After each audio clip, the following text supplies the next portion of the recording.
Hello, everyone, and welcome to What's the News? We've got recalls, lawsuits, border drama, and a collapsing regime. And it's only the beginning of March. Please feel free to share, like, and comment. Let's get into it. So, this week we're starting with a story from Ford.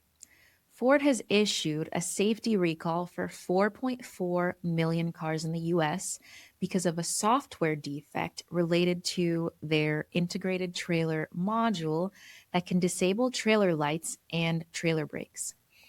The recall was actually issued by the National Highway Traffic Safety Administration and affects Ford pickups and SUVs. This defect is non compliant with federal safety standards and can reduce a driver's ability to control an attached trailer. Currently, no accidents or injuries have been reported due to the issue. According to Ford, the resolution to this software defect is a software update. However, they won't begin issuing this update until May. Might seem like quite some time to leave people with a defective update, but at the same time, most people use their trailers for summer. So I guess it makes sense. Now we move to something a little bit more entertaining.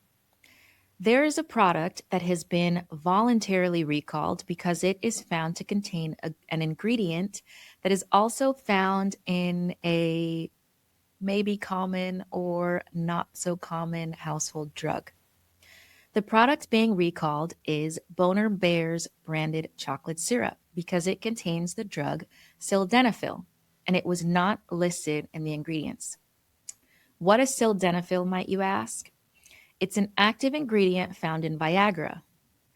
Now, Viagra is technically FDA approved.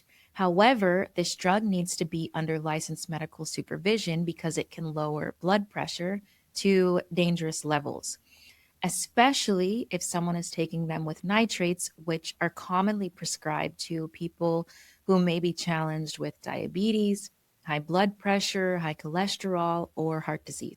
Lockout Supplements, the distributor of this product, discovered this mistake after they saw the chocolate syrup on the FDA managed Sexual Enhancement and Energy Product Notifications list, which notifies consumers about sexual enhancement, health, and energy products and supplements that may contain dangerous hidden ingredients. The recall is for all Boner Bears chocolate syrups sold between January 1st, 2025 and February 13th, 2026. Moving on, President Trump and his Environmental Protection Agency are being sued by a number of conservation and farming groups because they've approved the use of a twice banned herbicide, dicamba. It's usually applied to lawns, farms, golf courses, and roadsides. However, the Department of Agriculture predicts that in 2018 alone, 15 million acres of soybeans were affected by the drift, which happens when it travels airborne beyond targeted areas. Another concern about dicamba is its association with cancer. In 2024, dicamba was consistently at the top of lists of regions that have high risks of colon and pancreatic cancer. During Trump's first term, the EPA's approval of dicamba use were unlawful. The recent approval has been validated by the EPA, stating that they want to help farmers facing challenges controlling resistant weeds, which are allegedly impossible to control with other tools, and also because it could affect crop yields and farm viability. The EPA claims with the recent approval that they created a more stringent use protocol and safety measures. However, the conservation groups claim that this approval actually loosens a lot of the previous restrictions. I'm no farmer and I definitely don't have a green thumb, but are any pesticides good for the environment or for people? The farming industry is hardly new, and I would think that someone over the last several thousand years has figured out some sort of natural remedy for. If you live in Illinois or Wisconsin, over 650,000 bottles of Valley Springs water have been recalled. The water was allegedly bottled in unsanitary conditions, which creates a concern for contamination risk. This is considered a Class 2 recall, which essentially means that it's a situation that could potentially cause temporary or medically reversible adverse health consequences. In other words, you may have some health problems, but they're resolvable. Now, thousands of truck drivers throughout the country could possibly lose their ability to drive due to Delilah's Law. This law is named after a girl aged 5 who succumbed to her injuries after a car crash in 2024 involving a truck driver who was later taken into immigration custody. The law specifically aims to ban states from issuing commercial driver's licenses to undocumented immigrants. Maybe I'm the crazy one, but I still just don't understand why or how this was happening in the first place. And who needs to be fired and potentially arrested for willfully licensing people who are not documented, and definitely arrested as an accomplice to any accidents that occurred due to these licenses being issued? The safety enforcement measures could affect 200,000 licensed truck drivers and also could shut down more than 550 trucking schools that have been deemed unqualified, which could then ripple effect to the drivers they have issued approvals for, which includes bus drivers as well as long haul truck drivers. The White House previously warned states to stop issuing licenses to foreign nationals who have not been vetted outside of Canada and Mexico, who the drivers that come from Canada and Mexico, they cross the border under specific programs. Federal officials have stated that some drivers exploit licensing loopholes to avoid background checks, and others have used Mexican trucking licenses to qualify for the US licenses. The Department of Transportation has also been pushing states to enforce English proficiency tests and requirements. This is something that we actually discussed a few weeks ago. In 2025 alone, federal officials linked 17 fatal crashes and 30 deaths to truck drivers who would be ineligible under the new rules. It baffles me that reading and comprehending a road sign in the country where you are driving is something that we're somehow questioning. However, in a country where it's not mandatory to speak the founding language, can we really be surprised? Let's take Israel, for example. A lot of people speak Hebrew, most of the population, but due to the diverse population, the road signs are in Hebrew, Arabic, and English. It's pretty logical. It seems that we either need to stop playing games, be sensitive and quote unquote inclusive, and just buckle down and make English the official language of the United States of America, or start making road signs in multiple languages. Continuing the conversation about driver's licenses, in Kansas, over 1,000 transgender men and women have had their driver's licenses and birth certificates invalidated. Law SB 244 demands that both of those documents reflect the person's sex at birth, regardless of whatever they choose to quote unquote identify or present as. The bill asks that the director of the Kansas Division of Vehicles and the Office of Vital Statistics invalidate and reissue these documents. It also forbids residents from changing their gender on these documents in the future. Those affected by this bill have a 0-day grace period and also have to pay the fee for a new license.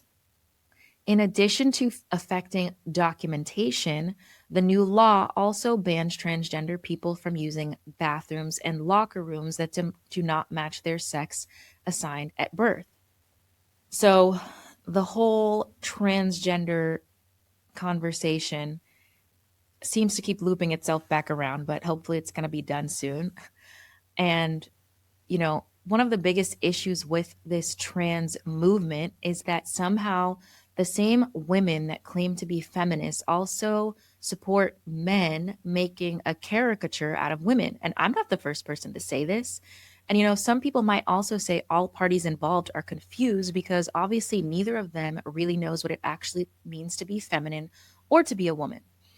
But these people have single handedly tried to turn womanhood into a Halloween costume. And the gag is that they have allowed the same men that they apparently hate to decide that all it takes to be a woman is to look good and act dumb. Anyways, in California, a new bill has been introduced with the hopes of stabilizing and bolstering the affordable housing market by acquiring and rehabilitating existing units. The bill claims to be important to avoid displacement, homelessness, and to stabilize families in homes they can afford. For years, California has lacked affordable housing. The crisis is allegedly caused by a shortage of new housing being built, an environment that discourages new construction, and rising costs.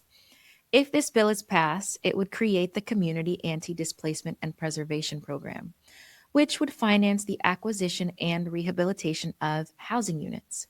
Long term affordability restrictions would be applied to these units. Apparently, $500 million dollars have already been allocated in the Senate and affordable housing bonds to support this program. As someone who currently lives in California, I don't buy it. We've been in this alleged homelessness or housing crisis for 10, 15 years or more now. And you mean to tell me that no one has been able to figure out how to functionally put humans in a home for that long? If you are that incompetent, you need to be fired. And honestly, it's not even the politicians' fault at this point. I blame the constituents. Because for 15 years, you have openly accepted the fact that these people are lying, and you're clearly okay with that. In addition to the fact that you allow your self righteous, needing to feel like you're helping without actually helping emotions to perpetuate a problem that actually affects real people. Gavin Newsom has allegedly cared about resolving homelessness at least since 2015. Fortunately for us, we've got a new governor coming in January 2027. And you people who think that Gavin Newsom is the modern JFK have no idea what's going on. Gavin Newsom is shifty and greasy. John Fitzgerald Kennedy was the epitome of class and charm. And if you don't know the difference, then you shouldn't be voting. So we're going to head overseas for a couple of short stories. In North Korea, a 13-year-old girl who has probably barely been functioning through puberty is now the director of Korea's missile administration, in addition to being in charge of Pyongyang's nuclear forces. This came after Kim Jong un was quote unquote reelected. She's been increasingly joining her father in public appearances and at missile launch tests. It's speculated that she will be Kim's successor, which is a historic departure from a tradition that has favored males. This promotion was supposedly made to prepare her to command the Korean army. She's already been briefed by generals and has been giving out orders. In West Africa, Al Qaeda and the Islamic State are increasing their attacks on Niger, Benin, and Nigeria. Violent incidents involving Islamists have risen upwards of 90% since 2024.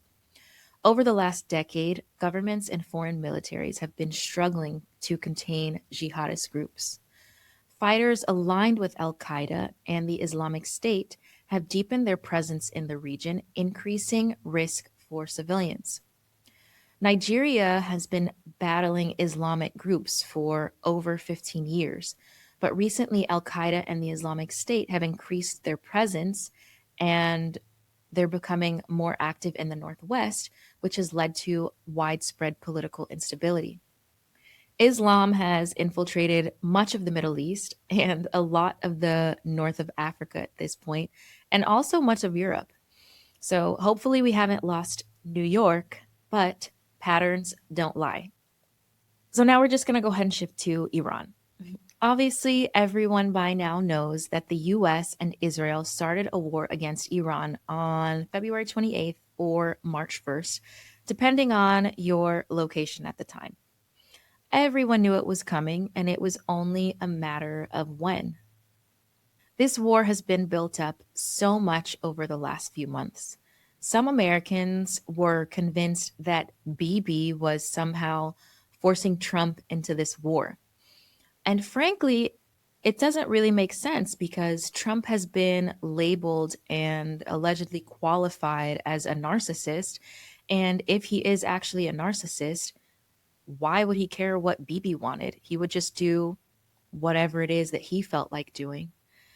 It's since been reported that Trump has said that he likely pushed Bibi into attacking Iran. So let's get a few things straight. Whether you understand the full extent of the Islamic regime in Iran is another conversation completely. However, Iran has been a threat to everyone everywhere.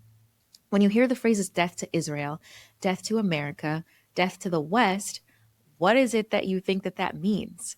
Here in the West, we're so used to empty words and saying things whether we mean them or not. So we take phrases like this as pish posh and we just move on. Here in America specifically, we don't experience terror like in Israel. And people might say, well, Israel is protected because they have the Iron Dome. And that's true. But it's only necessary to have something like the Iron Dome because of the amount of missiles that's headed towards your country. Due to all of the chaos, many Americans were very much against the war. And days before the attacks commenced, several political figures began communicating publicly that Iran was developing warheads that would be able to reach the United States. Now, I wouldn't be surprised if this was true, but I also wouldn't be surprised if these statements were simply made to bolster American support for the war. Frankly, it's neither here nor there because Trump wanted to attack Iran. And at this point, because he's not going to be reelected, he doesn't really have much to lose. So the war started with the United States and Israel attacking Iran's military targets, including command and control infrastructure, naval forces, ballistic missile sites, and intelligence infrastructure. The initial strikes were intended to confuse them and also to disable as much of their power as possible before the start of more targeted, intense attacks. In response to military attacks, Iran, as usual, began targeting civilian infrastructure, first in Israel. Due to the amount of missiles coming into Israel's airspace, unfortunately, some got through and wreaked havoc on apartment buildings and homes. Because it's said that because the majority of missiles that were being sent to Israel were destroyed above Israel and they weren't making impact, Iran decided that it would be better to attack their friends in Qatar, Kuwait, Dubai, Abu Dhabi, Cyprus, Jordan, Bahrain, Saudi Arabia. Big news also is that during the early stages of the war, we killed Ali Khamenei and many of Iran's senior officials. It's been reported that over the last several years, Israel penetrated the traffic cameras of Tehran so they would be able to track his bodyguard's movements and to eventually prepare for his assassination. Apparently, nearly all of the traffic cameras of Tehran were hacked over the span of years, and footage was encrypted and sent to servers in Israel. One camera in particular provided a useful angle that allowed the knowledge of where the bodyguards routinely parked their vehicles and further displayed their operational routine inside the secured compound. Different algorithms help to gather intelligence on security personnel, including addresses, shift hours, commuting routes, and also the identities of the senior officials that they protected. There was also allegedly a CIA source who confirmed the time of the meeting, which then allowed the Israeli jets to arrive at the precise time to launch 30 precision guided missiles. Just as any country has structure, so does Iran. They probably didn't expect the death of Khamenei, but they did have contingency plans. And anyone who knows Israel also knows that Israel knows the names of every single person on that list. I wouldn't be surprised if Israel also knows the exact locations where each of them move throughout their days. And just as we saw after the elimination of Nasrallah, as soon as they settle on a replacement for Khamenei and the replacement becomes official publicly or privately, that person has a timer. It's been said that the operation will last in total for about 20 days. Perhaps it could be longer, perhaps it could be shorter. I speculate it'll be over sometime before Pesach. Now, compared to some wars, 20 days is actually quite short. However, Iran allegedly has around 20,000 targets that are necessary to strike to assist in the fall of the regime. And approximately 1,000 targets are being struck every day, which gives us the 20-day time frame. As of today, when we're shooting, there was an attack on the council who votes on the new leader, and it's believed that many of the 88 council members were eliminated. However, it's also been reported that Khamenei's son has been elected the new supreme leader. So, as we said, now that he's been named, it's only a matter of time before he meets the same fate as his father. So, what's the day after plan? Reza Pahlavi, the son of the last Shah, has been out campaigning over the last several months. Is it possible that he may step in after all the balagan dies down? Possibly. Daddy Trump says he thinks that Pahlavi seems like a nice guy, but he thinks someone else currently inside Iran is more suitable to be the next leader. Now, some people might think that this is a statement lacking direction or clarity, and most people nowadays don't know how to keep a secret. But the Trump administration has kept such a tight lid on this whole operation since before Maduro was kidnapped. If we think over the last several months, since the beginning of the year, this was one of the best kept secrets.